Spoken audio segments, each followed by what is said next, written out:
Hello guys, welcome back my channel. आज हम लोग पढ़ेंगे लैक्सेटिव के बारे में कि लैक्सेटिव क्या होता है। ठीक है, तो वीडियो को स्टार्ट करते हैं बिना देर किए हुए। सबसे इसकी डिफिनेशंस के बारे में कि लैक्सेटिव क्या होता है।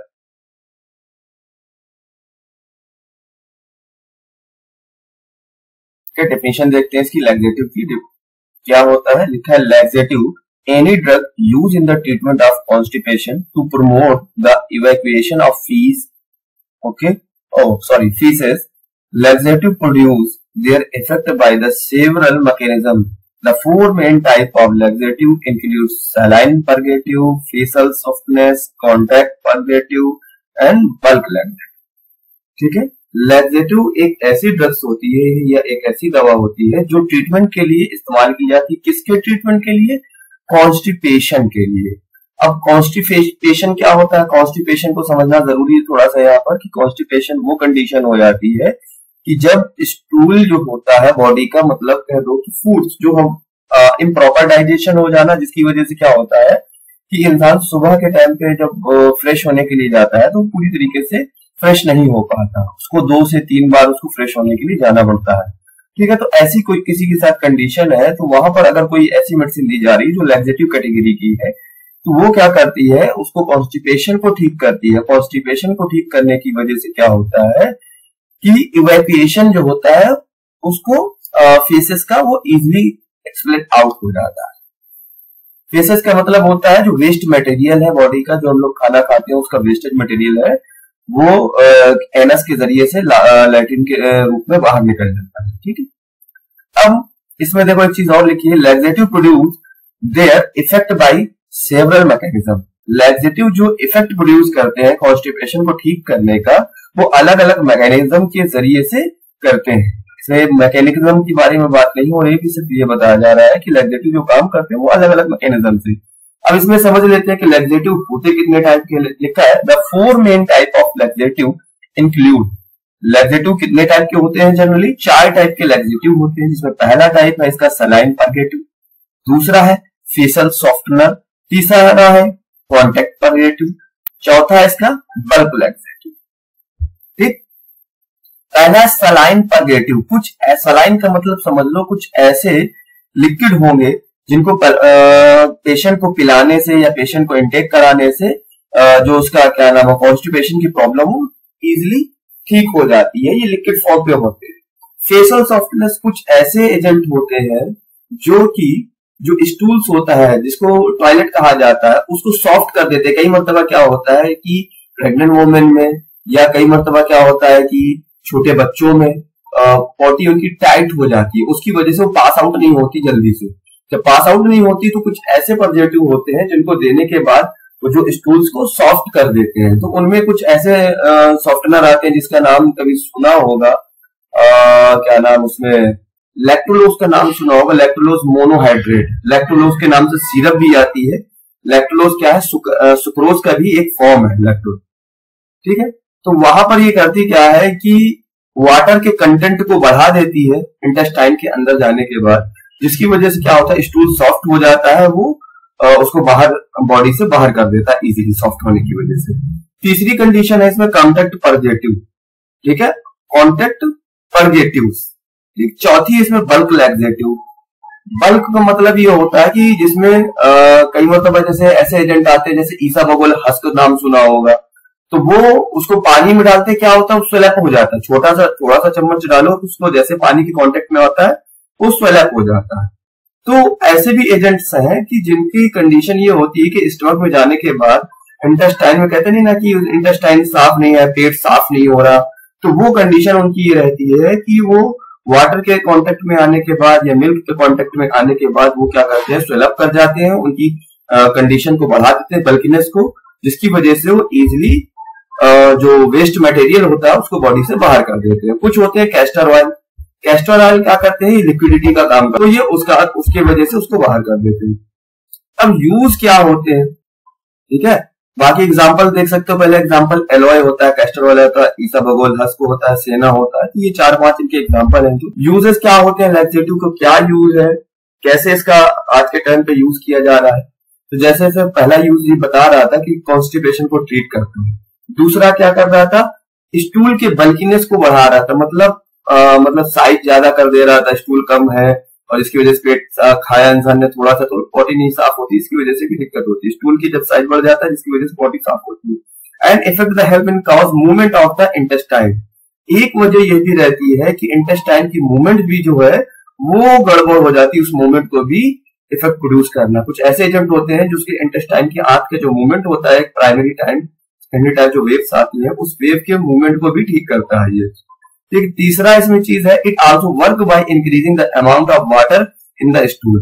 कुछ ऐसे एजेंट भी होते हैं इसमें जो वाटर की इंटेंसिटी को भी इंक्रीज करते हैं, ठीक है, स्टूल के अंदर, पॉटी के अंदर, making the stool softer and easier to pass. ठीक, जैसे कि इसमें इसके यूजेस को बताया गया है, सेम यही मैकेनिज्म भी इसके इसी टाइप से ये काम करता है। अब इसकी पहली जो ड्रग्स है एलॉय। अब एलॉय के बारे में देख लेते हैं।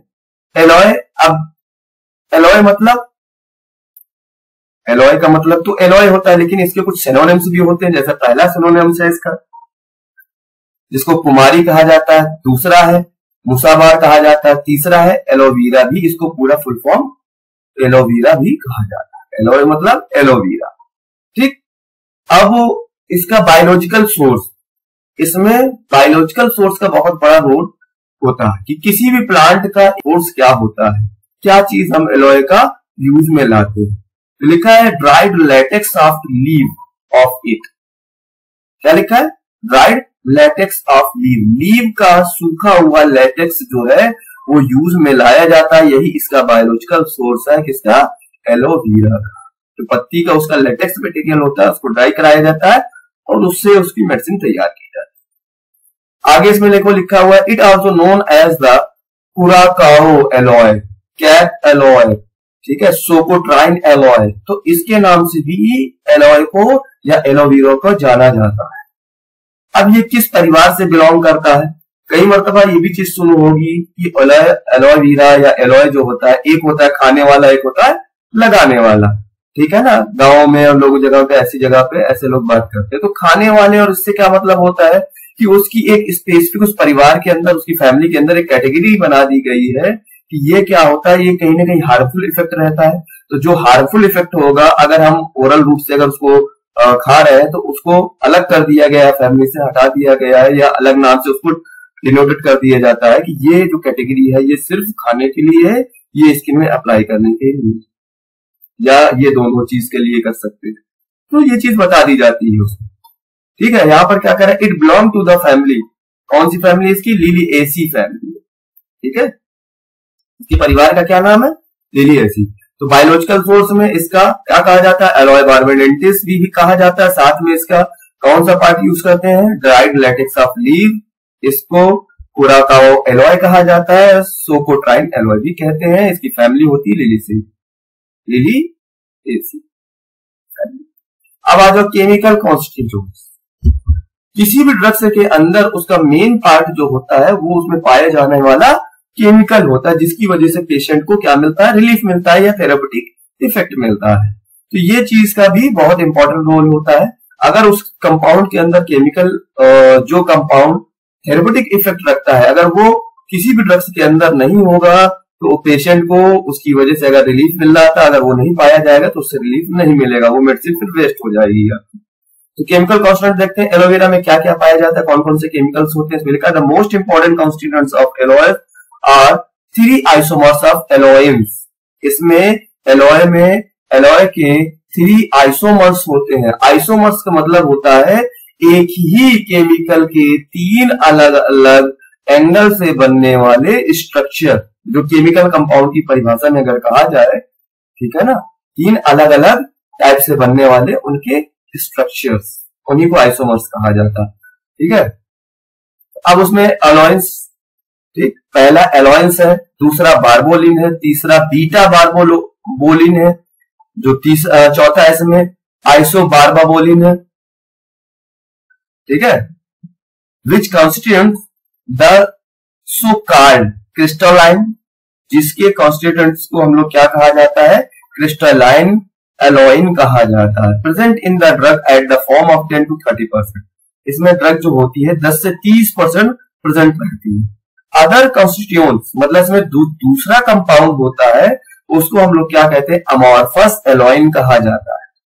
देखो हम लोगों ने एक चीज पढ़ी थी, सॉलिड स्टेट क्लोजेस्ट फॉर्म जब पढ़ रहे थे फार्मास्यूटिक्स में, तो वहां पर एक कंडीशन पढ़ी थी कि सॉलिड की कंडीशन होती है, सॉलिड की कंडीशन होती है क्रिस्टलाइन और एमॉर्फस, ठीक है, क्रिस्टलाइन और एमॉर्फस। तो वही ये चीज यहां पर आ रही है फिर से कि क्रिस्टलाइन जो फॉर्म उसकी फॉर्म बता रहा है उसको क्या कहते हैं, ठीक है, और एमॉर्फस फॉर्म में उसको क्या कहते हैं। एमॉर्फस फॉर्म का जो एलॉइन होता है उसमें रेजिन होता है, इमोडियन होता है, अलॉय इमोडियन होता है। तो ये सारी चीजें एमॉर्फस नेचर की बनी हुई होती है, किसके, एलोवेरा की। अब एलोवेरा के थेराप्यूटिक यूजेस के बारे में देख लेते हैं कि क्या क्या थेराप्यूटिक यूजेस, थेराप्यूटिक का मतलब जिससे पेशेंट को रिलीफ मिलता है, उसके यूजेस देख लेते हैं। एलोवेरा का जो पहला यूज है उसमें लिखा हुआ है, देखो, aloe vera is a succulent perennial and drought resistant plant. It is well known for its therapeutic potential. एक ऐसा प्लांट होता है कि इजीली कह दो कहीं पर लग जाना, उसको सही से अगर पानी या किसी उसकी देखभाल करी जाए तो इजीली लग जाता है और अपनी थेरेप्यूटिक पोटेंशियल के लिए जाना जाता है, ठीक है ना।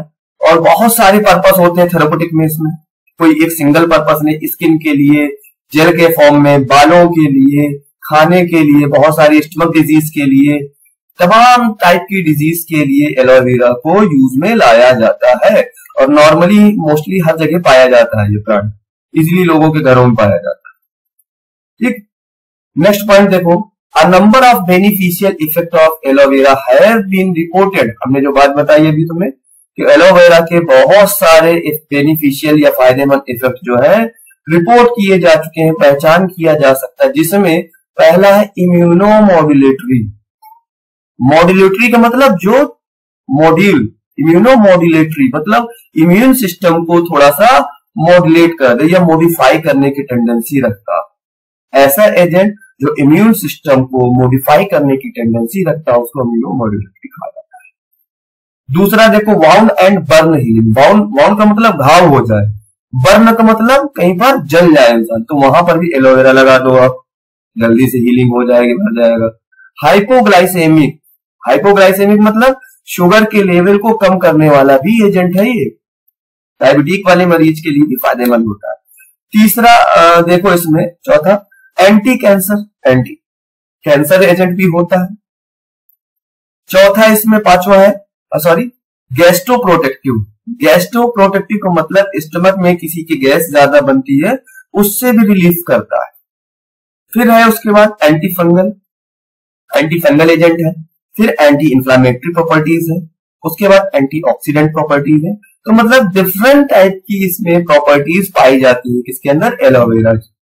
फिर नेक्स्ट है gel is effectively stomach and mouth ulcer. कभी माउथ में छाले पड़ जाए या स्टमक में अल्सर हो जाते हैं, ज्यादा लंबे समय तक कॉन्स्टिपेशन की शिकायत होने की वजह से, गैस होने की वजह से, तो वहां पर ठीक करने के लिए भी एलोवेरा का यूज में लाया जाता है। Gel is also helpful protect sunburn. अगर कोई इंसान धूप से जल गया है, स्किन जल जाती है, ट्रीटिंग बर्न या नॉर्मली वैसे किसी चीज से जल गया है, तो उसमें भी ये हेल्पफुल होती है। साथ में घावों को भरने के लिए भी बहुत सारे जो एजेंट बनते हैं, मेडिसिन आती है, उनमें भी ये डल के आता है। और डायरेक्टली भी अगर आप उसको अप्लाई करोगे तब भी ये बेनिफिशियल इफेक्ट